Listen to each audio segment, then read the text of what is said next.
Bom, ao mesmo tempo que a esquerda está completamente desorientada, a gente poderia inclusive citar muitos outros exemplos aqui de coisas que estão acontecendo, né? Nós já falamos da votação no Congresso Nacional do caso Aécio Neves, que o PT e a esquerda toda caiu na arapuca da direita, né? Nós vemos que a esquerda parlamentar e a esquerda em geral, eles não sabem com quem que eles estão e contra quem que eles estão lutando. É uma coisa extremamente confusa, né? Porque a burguesia está dividida em duas alas. Essa divisão fica muito clara no STF.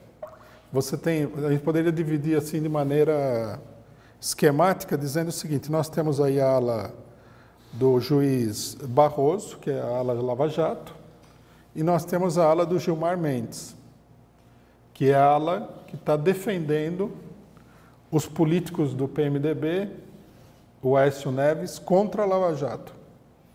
Isso daí tende a desorientar a esquerda, porque a esquerda é uma igreja, né? Na igreja, quem já participou de qualquer igreja aqui sabe disso daí. Na igreja, a concepção do mundo ela é simplificada. Você tem o mal e o bem. O bem é Deus, apesar de que Deus também faz muita maldade contra os seres humanos em geral. Mas, de qualquer maneira, ele é a representação do bem. E o mal seria o demônio, né? Apesar de que muita gente gosta também das coisas que o demônio tem a oferecer, luxúria, prazeres e tal. Mas, enfim, tirando essa confusão do negócio, é assim: quem está do lado do demônio é o mal. Quem está do lado de Deus é o bem, seja lá o que tudo isso significa. Bom, como os esquerdistas todos, no fundo, eles são moralistas de tipo religiosos, eles querem decidir quem é o bom e quem é o mal da história. Pode ser também que não seja só uma concepção religiosa, pode ser também que isso tenha vindo do fato de que assistiram muito filme norte-americano, onde sempre tem o mocinho e o bandido. O mocinho é sempre muito bom, o herói, né? E o bandido sempre muito ruim. Então aí é fácil de distinguir. Você começa a assistir o filme e tal, o cidadão matou a mulher, pronto, bandido, porque o herói não mata a própria mulher. E assim vai. Já tem um código, né? No filme para definir quem é o herói. Aí você se vê confrontado entre Barroso de um lado,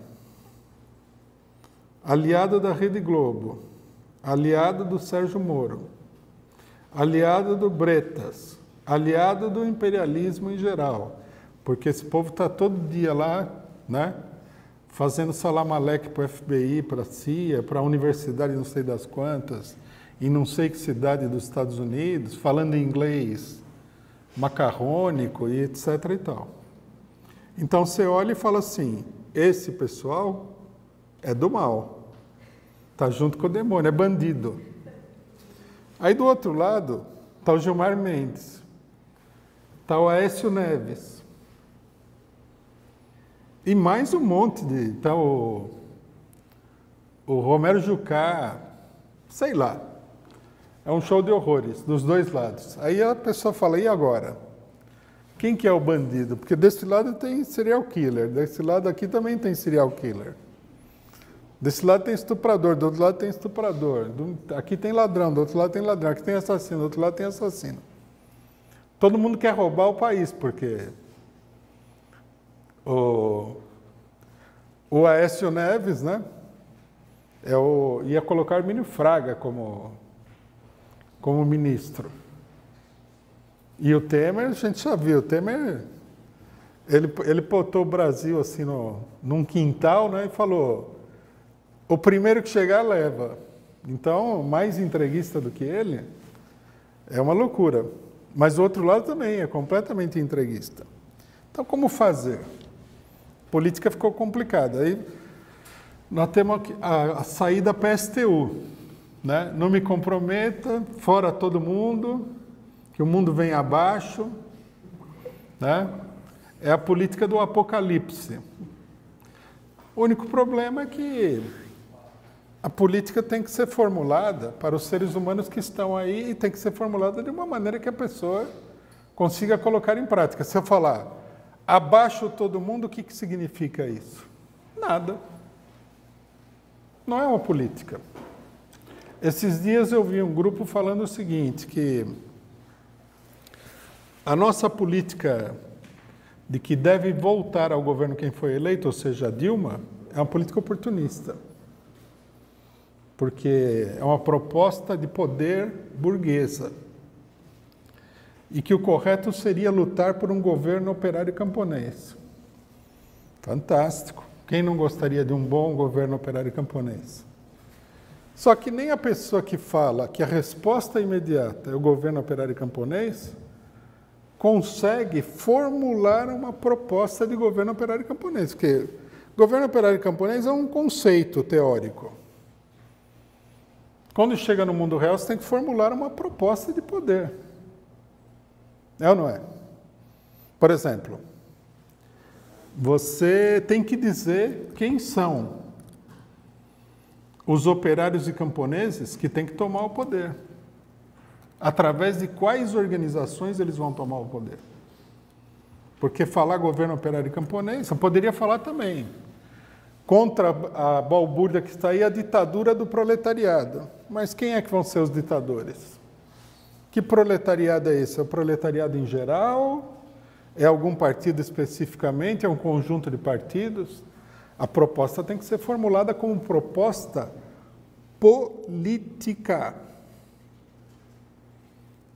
Não adianta formular uma ideia teórica. Se você falar governo operário e camponês, falar ditadura do proletariado, for falar fora todos nem diz o que é para colocar no lugar. Parece assim uma política de erupção vulcânica, né? Não vai sobrar nada, né? Se você fala qualquer uma dessas coisas, você teria a obrigação de dizer quem é que você acha que tem que assumir o poder. Você tem que assumir o poder pela via eleitoral, pela força. Como? O Congresso tem que eleger? A política é assim. Não dá para formular uma política abstrata, sem materialização. Isso seria absurdo.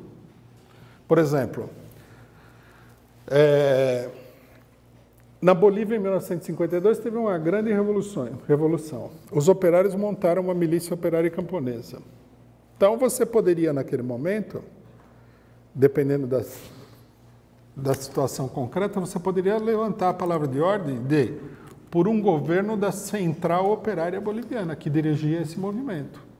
Quer dizer, é a materialização do governo operário e camponês. Está claro? Não adianta falar em abstrato. Por exemplo, na Polônia, os operários formaram um sindicato nacional chamado Solidariedade. Então, alguém poderia levantar e falar por um governo operário, né, na forma do governo do Sindicato Solidariedade. No Brasil de hoje, alguém poderia chegar e falar assim, por um governo do PT, da CUT, de tais centrais sindicais, de tais partidos, papapá, pipipi. Né? Se houvesse uma tendência dos trabalhadores a se organizar amplamente em organismos independentes, vamos dar um exemplo que não é apenas hipotético. Nós chamamos a formar comitês de luta contra o golpe. Se tivesse no Brasil centenas de milhares de comitês de luta contra o golpe, você fala por um governo dos comitês de luta contra o golpe, porque eles existem, eles estão aí. Não é o caso agora.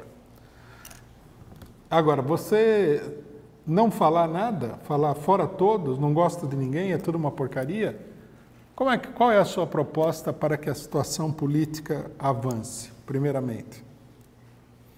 Em segundo lugar, diante do conflito, como é que você se posiciona? Os conflitos são irrelevantes? Quando o STF quer julgar um parlamentar e cassar o mandato dele, e um setor fala que não, Não devemos apoiar essa posição especificamente, não todo mundo. Sim ou não? Aí é que está o mundo político real. E o pessoal está totalmente perdido. O próprio PT está perdido. O Lula meio que chutou tudo para cima, falou isso aqui está confuso mesmo, né? E saiu fazendo campanha pelo Brasil. É uma posição mais ou menos concreta, né? Qual que é a proposta do Lula? Governo do Lula. Agora, precisa ver a viabilidade desse tipo de proposta. Então, quer dizer,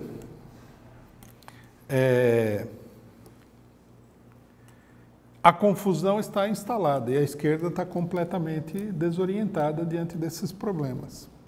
E está desorientada também porque não tem programa, não tem análise de quais são os setores em luta. Não compreendeu até hoje, e na minha opinião não vai compreender nunca, que se você quer analisar a política, não adianta você chegar e falar assim, desse lado está, vamos supor, como eu vi um cidadão falando, uma palavra muito inadequada, a elite. Isso aí não... Elite não é nada. Tem 400 mil setores diferentes aí.